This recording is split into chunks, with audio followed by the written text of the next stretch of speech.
기자 수첩 넘어가 보죠. 뭘 가지고 오셨습니까? 중국과 일본 얘기를 해볼까요? 중국과 일본은 원래 쌩까꾸 다오이다오 섬 문제로 분쟁 중이죠. 분쟁 중이죠. 근데 중국이 일본을 압박하기 위해서 오키나와 문제를 꺼내 들었어요. 오키나와는 이제 독립운동이 조금씩 이루어지고 있거든요. 예. 중국은 그래 오키나와를 일본에서 독립시키는 독립운동을 지원하자 이런 운동까지 벌이고 있습니다.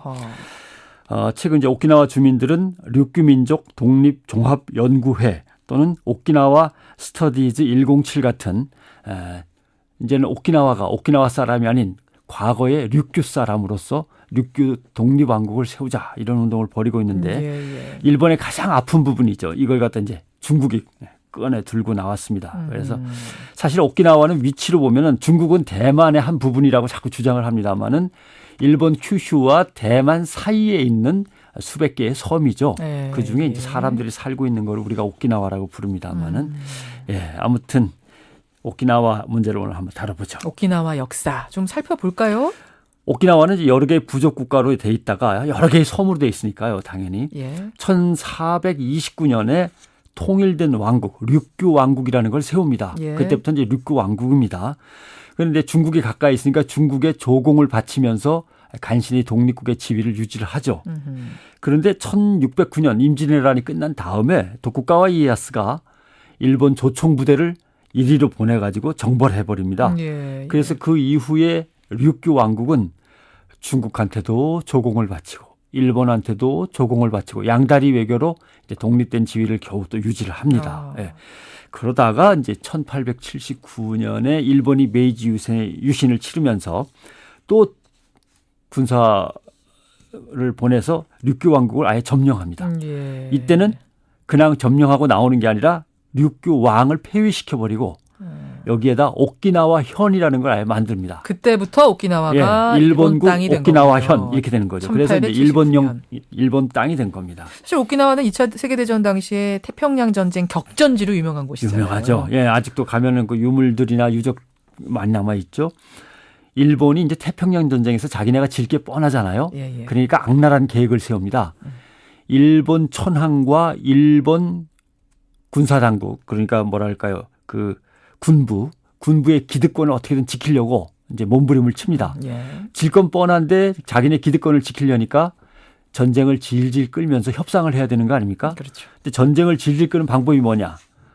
오키나와와 제주도에다가 일본 군사공항과 군사 방어기지를 튼튼하게 세우고 제주도 사람과 오키나와 사람들을 전부 다 총알바지로 내세워서 일본 본토가 공격당하는 시간을 이제 뒤로 자꾸 지연시켜서 시간을 끌려고 하는 거죠.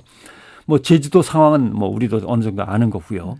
오키나와도 그렇게 해서 비행장과 방어기지가 만들어지는데 미군이 이제 1945년 3월 말에 드디어 오키나와에 상륙을 하죠. 미군이 겁이 많아가지고서요. 54만 명이 쳐들어갔어요. 오키나와에. 그때 오키나와의 일본군은 몇만 명이었냐면 한 7만 명 정도 됐습니다. 7만 명 있는데 54만 명을 보냈어요. 54만 명의 미군을 대적하기 위해서 오키나와의 일본군이 어떤 일을 저질렀는가. 14살부터 70살까지의 오키나와 주민은 남자는 모조리 동원하고요. 여자까지도 동원해서 전쟁터에 집어넣습니다. 다 총알바지 됐겠네요. 오키나와 전투에서 한 20만 명 정도가 숨졌다고 하는데 오키나와 주민이 12만 명이 숨졌습니다. 미군이 몇 명 죽었냐면 12,000명 정도. 일본군은 한 5만 5천 명 정도 죽고요. 또 여기에 1만에서 1만 2천 명 되는 한국에서 징병으로 끌려간 젊은이들이 또 여기에서 죽었죠. 그랬죠. 그래서 뭐 전해지는 얘기는 뭐 그 할아버지들 얘기 들어보면 일본군은 미군이 막 쳐들어오니까 한국 젊은이들한테 막대기를 하나씩 주면서 나가 싸우라 그랬다는 거 아닙니까? 오키나와 사람들 중국에 대한 감정은 어떤가요? 중국은 뭐 또 중국이 또 점령하는 거 아니야 하는 경계심을 갖고 있죠. 당연히. 그러나 미국하고 일본보다는 중국에 대한 감정이 더 좋습니다. 왜냐하면 전쟁이 끝나고 이제 미군이 점령했지 않습니까? 오키나와를. 그랬더니 일본이 1948년 2월에 히로히토 일왕이죠. 히로히토 일본왕이 메가더 총사령관에게 메시지를 보내요. 어떤 메시지요? 일본 땅을 일본 천황에게 그대로 남겨주시고 또 오키나와라고 하는 섬이 있는데 오키나와도 나중에 돌려주신다는 조건만 달면 25년, 50년 아니면 필요하신 만큼 더 쓰셔도 상관이 없겠습니다. 예. 이렇게 해서 오키나와가 미국령이 돼버리죠. 그때부터 미군 기지가 들어선 예. 거군요. 그러니까 미군이 진격해오니까 총알바지로 썼다가 또 도마뱀 꼬리 자르듯이 이거라도 갖고 좀 우리를 봐주실 수 없습니까? 이렇게 된 거죠. 예. 그래서 오키나와 사람들은요, 치를 떱니다. 기구하네요, 거기 사람들. 그 히로히토 일본왕은 이 일로 죽을 때까지 오키나와에 못 갔어요.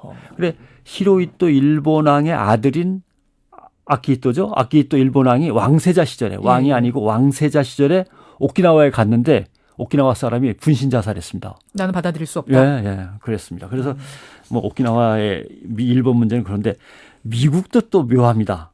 미국은 오키나와의 주인이 되니까 자치권을 부여하고 민주주의를 하라 그랬어요. 예. 그리고 오키나와가 뭐냐? 그 일본말 쓰지 말고 류큐 왕국 그때 그 류큐라는 이름을 써라. 옛날에 그 예, 그래서 류큐인이라고 불렀죠.